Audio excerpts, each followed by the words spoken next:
Everybody, it's Jeremy. Welcome back to Lucid's 2022 Tournament Game 4, where we are playing Nazca. This is turn 64. Let's jump into it, shall we? We have, right off the bat, Conjuration 8 completed. Okay, this is a big deal. This is potentially a ticket towards the end. This is potentially like a power play for us. We put up Well of Misery, we have a massive death income, and we turn that massive death income into a lot of things, primarily using the Ultimate Gateway. So, fingers crossed, we'll see how that goes. We did a couple of other things, some Huakas, we did a Gnome Lore, an Auspex, an Augury, found nothing. Not really unexpected, but unfortunate. Cloud Trapezed, Munko Oklo on over. And then we have no battles ourselves, but we do have a number of little battles to watch. I think I might... So I've been saying the last, like, 2 turns that Ulm and Van were making peace, and I might have been off by a turn. Right? Like, I do know that there were... I'm recording these a little past the point, obviously. But there were definitely, like, I remember having the conversations and being, told about the conversations of peace being had, or like figuring out what peace would be, while at the same time there were a couple battles going on. But it's mostly just raiding, and I might just be off by a turn or two. So, anyways, check this. Caves of Mira. Yeah, this is just a Vanheim raid. He is up against some stuff here, though, so let's see how this goes. Wow, he went into the back line. Oh, don't trample him into the guy. Oh, he got him. Oy, oy, oy. That got close. Definitely got close. Double check that again, because that was kind of interesting. We have 2 Master Smiths here, and they're the ones with magic leadership. So,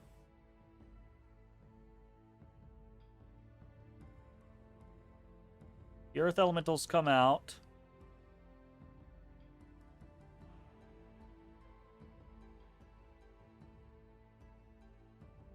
And immediately, that was so freaking lucky on Van's behalf. What the fuck? That was so lucky. Like, he jumped to a perfect location and he attacked diagonally, right? Like, normally you only attack, front or back, right? Like, you can obviously attack side to side or diagonally, but the game really prefers to attack, front to back. But he attacks diagonally, insta-kills one of the Master Smiths, and almost insta-kills the other one. That's crazy.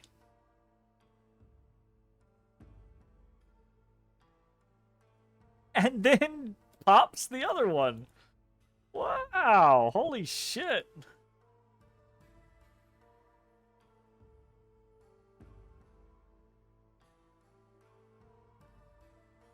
Look at this little war dog. That's so cute.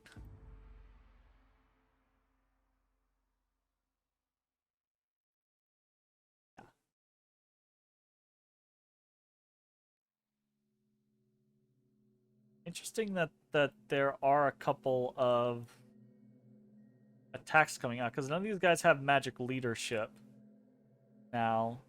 So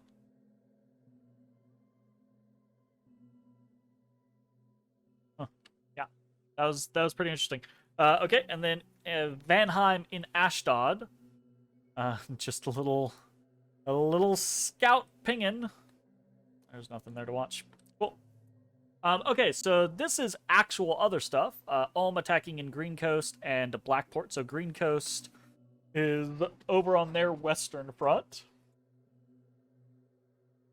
And this is Ulm running away from a Archocephalan army. So I've talked the last couple turns about the rising threat of Archocephalae, and this is what I mean by that, right? Like, Archo in the beginning of the game, we had some good relations with Arco. We did some trading and blah, blah, blah, blah, blah. Arco's been a part of the Coast Guard for a very long time, done a good job of keeping Pelagia in the water.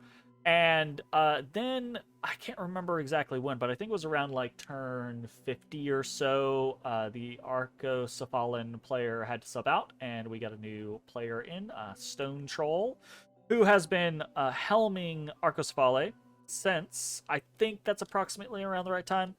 I did not take the best notes, and Stone Troll's been doing a good job, and is, off of the back of what the other Arcocephalan player has given him, which was a pretty good setup. Stone Troll is rolling out with some really strong shit. Really good research, really good ability to crack some forts, really good buffs, really threatening units, right? Ether Warriors are kind of crazy. Really, really, really cool shit. So that's Arcocephale in Green Coast, and now they're actually attacking Green Coast. And Ulm has just been like, nah, fuck that, we're out. Because what's the point in fighting this shit?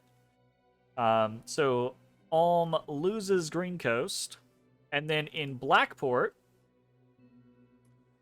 I believe this is much the same. So this is a Pelagian force, and this is Ulm going, nope, not it. So loses one on the way out, looks like. Yep. And then in actual Blackport, oh, that was a nice little bait. He does, oh, did he not get all of these? I wonder what happened here. I wonder if he meant to flee with all of these, but forgot to.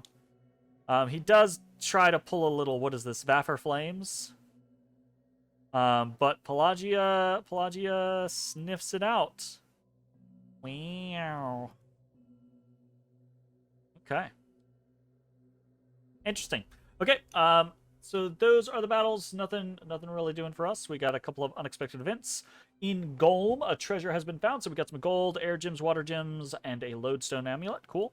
Old Man Mountains, a gold deposit has been found. So neat. Very happy about that. Gold deposits are awesome, period, but doubly awesome when you have riches from beneath. And then in Klon, a severe famine has struck the land. We lost population and gained death. So events for the turn, we have 1 negative and 2 positive. In Klon, we lost 1,150 population, and we went death +1. We gained 365 gold. We gained +1 air, +2 water, 1 lodestone amulet, and we got a gold mine. So that's really cool. Very happy about that.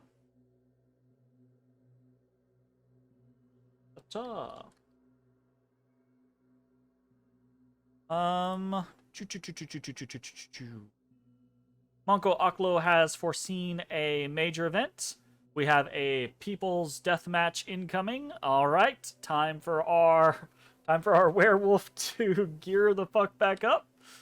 Worldwide event Darkness. So we did see this coming, but I think I mentioned it when I saw this coming 3 turns or whatever ago, that I would promptly forget about this, and that's exactly what happened. So we foresaw this event, and then we promptly forgot that we foresaw the event. So yeah, we're pretty fucking broke this turn, basically. We get found out in Vanheim. Complete a palisade in Forgotten Woods. Complete the fortress in Might Marsh. And there we go.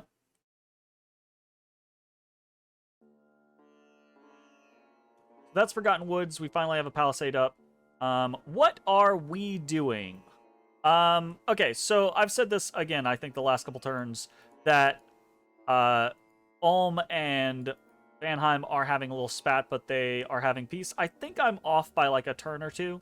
That is to say, like, the first turn I mentioned it, which I think would have been turn 61, they were still at war. But the end result is the same, right? Like, the two of them are talking this out, and this isn't intended to be a knockdown, drag out where they just fight each other for the rest of eternity. I think it's just a what concessions are happening type situation. So we've got that going on. There is an arena upcoming, so we are going to, since our werewolf is the current champion wearing the champion's helmet, we are going to have to go back to that. So we're going to send him over to Satrandeth to try to kind of like maybe heal him up, right? Like that type of situation, and go from there. And then aside from that, we are mostly just continuing onwards with our Ancient Master operations, our Ultimate Gateway kind of plan, right? As you can see, all our Death Gems are gone, and we are moving Hatenruna. Like I said, we're going to start putting Hatenruna in every province, patrolling, and go from there. So, not a lot of major global events to discuss, so let's just talk about actual mechanics. We got recruitment for the turn.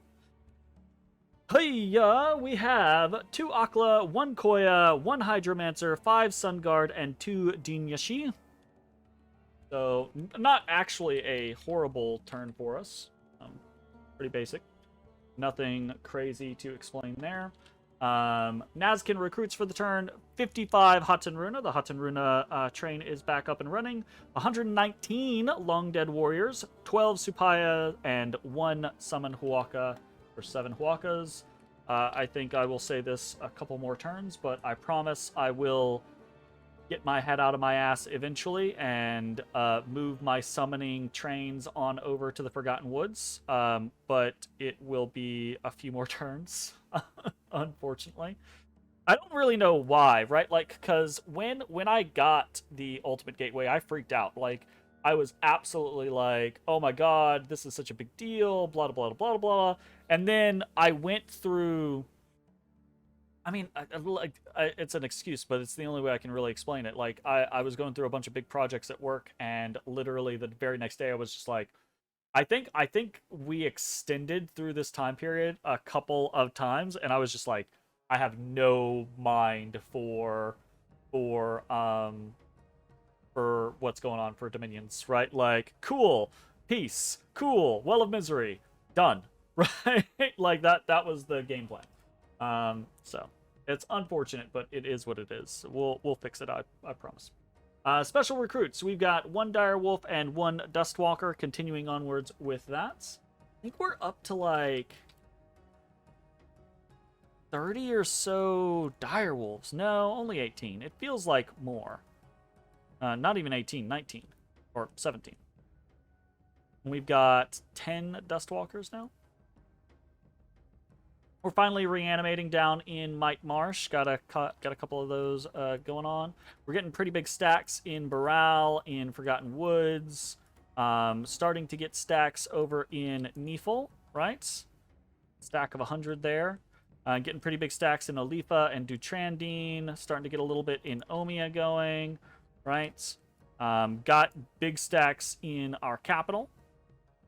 Oh, stacks on stacks on stacks. Moving more people into Satrandeth. The training montage going on here is going fairly well.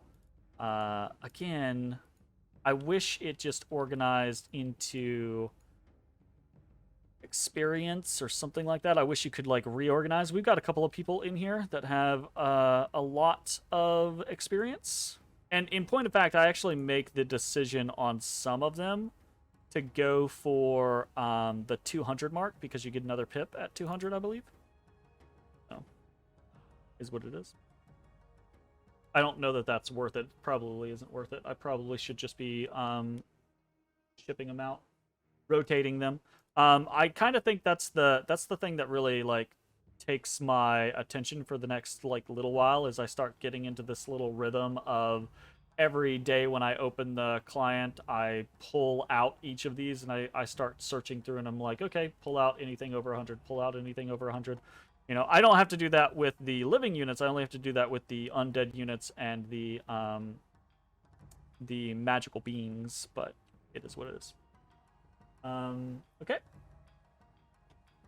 Next up, we've got rituals for the turn. We have 1 Auspex, we have 3 Gnome Lores, we have 1 Well of Misery, we have 1 Fairy Court, which really hurts, and 1 Scrying Pool. Let's talk about each of these in turn. The Auspex and the Gnome Lords don't matter. We're just finishing up site searching. The scrying pool, which I think comes out of this, is scrying onto Yes, and we're just kind of dabbling, just kind of like trying to see. I've been talking about like the last couple turns. Maybe Pelagia is our next target, right? But I kind of want to scry a little bit around their territory and see if that is even a good idea for us, right?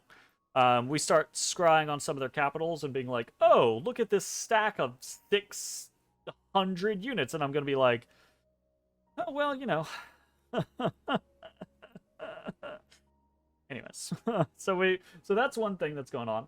The fairy court just fucking hurts. Again, this is like my brain working on autopilot.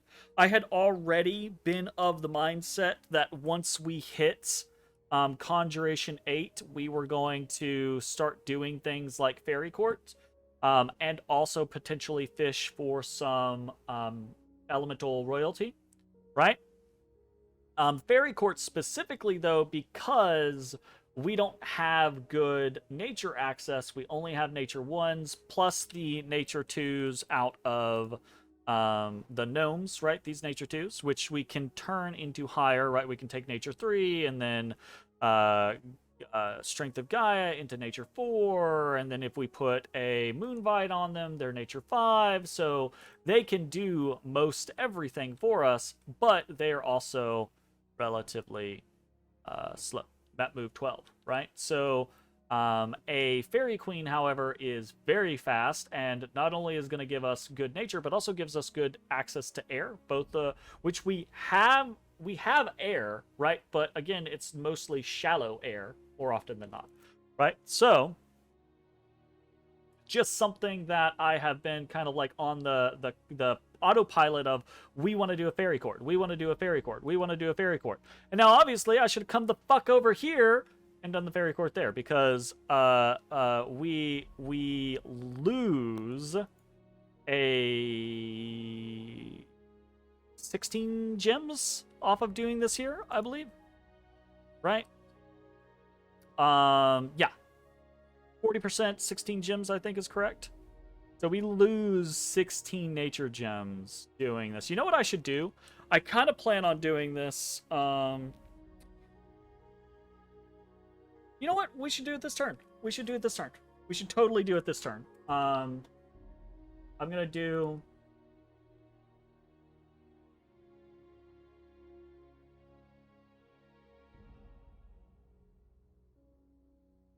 I'm gonna keep track of. I'm not gonna keep track of what I didn't save, because that's gonna be depressing. But I'm gonna keep track of what I did save. So that would have been 16 gems that we could have saved on the fairy court, and that's so valuable, right? Like that's so money, right? Like same thing up here with the Huacas. It's been like 3 turns that we've done summon Huacas after finding the ultimate gateway, and that's painful, right? That's super painful. We could be doing... shit. That one's always weird to me. Calculator. 15. We could be saving 6 gems per casting, right? So that's a pretty big deal, right? We would have saved 18 gems at this point. So, but yeah. Anyways, we can't always be perfect, but it'd be what it be. So that's fairy court's coming up. Fairy court's going to be a big deal for us. Unfortunate that we're not paying attention, but it is what it is. And then of course we have Well of Misery. Now, obviously, again, this is one of those situations where the game is ongoing. The information I'm putting out there, it does put me at a disadvantage. My enemies absolutely... I'm not going to say an exact number. One, because I don't actually want to go back to the other turn and look. But, you know, other people could go back to the other turn and look and see exactly what I put into this Well of Misery and then deal with it. So, hopefully that is not going to be the case, because that would really suck.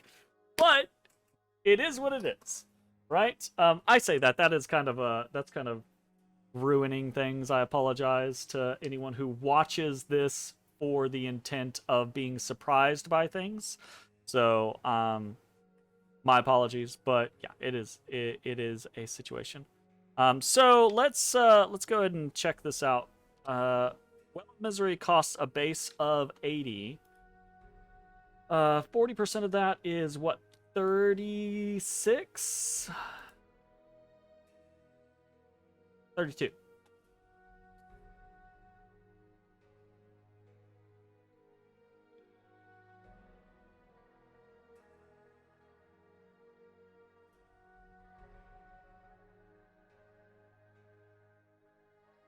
So, I'm going to keep track of how much we save thanks to the Ultimate Gateway. So, for this turn, we have Ultimate Gateway, 32 Death Gems saved. So, that is pretty good. Like, just right out of the gate, there's 32 death saved. Big deal. So, that is going to be that. What else do we have going on? We've got, we are running up Alteration. We'll have Alt 5 this turn. We'll have Alt 6 in 2 turns after that. So we should head up Alt relatively quickly. Not too terribly much of an issue. And then we have Forging for the turn. We have 1 Lightless Lantern, 1 Water Lens, 1 Water Bracelet, 2 Earth Boots, and 1 Endless Bag of Wine. Not a lot of crazy things here to really discuss. Mostly normal things. And that is because we are kind of just in this gear up stage, right? So we've talked about the water that we're going to do. Every other turn, we're getting a Hydromancer. Every other turn, we're going to need a Water Bracelet and Water Lens for that Hydromancer. We need more Earth Boots because we need our Koyas to be able to respond to things well with Earth. Being able to jump into, like, communions and do big Earth casts is something that we're potentially going to get out of Alteration 8 or 9 if we go that route, which we probably will. So yeah, it's a pretty decently big deal. And then the Endless Bag of Wine, we're creeping closer and closer to issues again in Satrandith, and I'm trying to keep an eye on it so that we don't have another massive disease outbreak like we did previously. So yeah, got that going on. And that's pretty much it, right? We've got a lull. It's probably going to be a long-ish lull unless something happens. And then we're gonna either when we hit the breakpoints that we're after in research, we'll be able to stand against Van, and we'll either fight Van, or we'll go against Ohm, or Ohm will knife us, or we'll go against Pelagia. And Pelagia is kind of like the planned idea, right? Like the Ohm and the Van one are only happening if things change drastically between us, that if the triumvirate breaks between now and then, which is entirely possible. But yeah, so gearing up towards war with Pelagia in 10 or 15 turns, I think, is realistic, right? Like we could try to go earlier, but if we went earlier, it would be just abysmally bad for us, right? Like I think Pelagia would buck us up. But if we take 10 or 15 turns, we're going to have a lot more research. We're going to have a lot more items prepped up. We're going to have a lot more Long Dead, a lot more Supayas, and potentially a lot more cohesion between our armies. So that's the play. Thanks for watching. We'll see you next time. Bye-bye, everybody. Hey everybody, thanks for watching. If you enjoyed the video, consider leaving a like, commenting, or subscribing. It really helps me out. If you'd like to see me live, head over to my Twitch at twitch.tv/thedistanthorizon.